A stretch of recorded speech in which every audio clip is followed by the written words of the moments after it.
தமிழ்நாடு முதலமைச்சர் மு.க.ஸ்டாலின் தலைமையில் திமுக ஆட்சி பொறுப்பேற்று நேற்றுடன் 4 ஆண்டுகள் நிறைவு பெற்று 5வது ஆண்டு துவக்க நிகழ்வு நடைபெற்றது.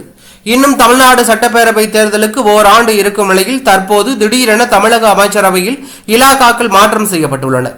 தமிழ்நாடு சட்டத்துறை அமைச்சர் பொறுப்பானது தற்போது அமைச்சர் ரகுபதியிடமிருந்து நீர்வளத்துறை அமைச்சர் துரைமுருகனுக்கு கூடுதல் பொறுப்பாக ஒதுக்கீடு செய்யப்பட்டுள்ளது. அதேபோல அமைச்சர் துரைமுருகன் பொறுப்பில் இருந்த கனிம வளத்துறையானது அமைச்சர் ரகுபதிக்கு வழங்கப்பட்டுள்ளது.